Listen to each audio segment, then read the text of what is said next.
In the United Kingdom today, elections are being held to determine the future of Parliament and ultimately who will become the next Prime Minister. So you take a live look here in London. Should be a big win for the Labour Party. According to the polls, the Liberal Party, known as the Labour Party, will beat the Conservative Party. London correspondent Shelby Wilder caught up with Reform UK Party leader Nigel Farage. We have the full interview. Here's that.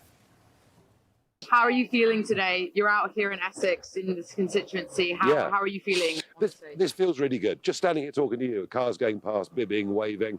It feels really good. I'm very optimistic. And you know what? I did 20 years in the European Parliament.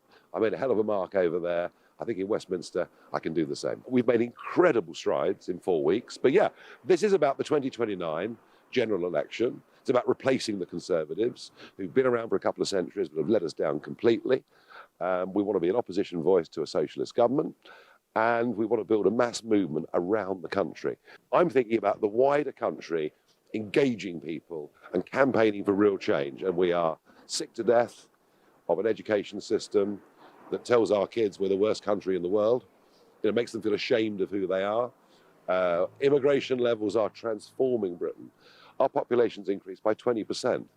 We're really struggling with these things, and mainstream politics doesn't want to listen, doesn't understand the concerns. And rather like America, we have a crisis on our border.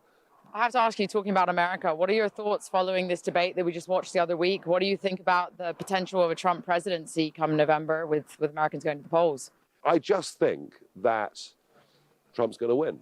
I think, given the perilous state the world's in, and I'm talking about what's happening in the Middle East, I'm talking about what's happening in Ukraine, I'm talking about the potential for China to go for Taiwan. I think the world's in a more dangerous place than it's been at any point since the Cuban Missile Crisis, and the West needs strong leadership. Trump, I believe, will give that strong leadership.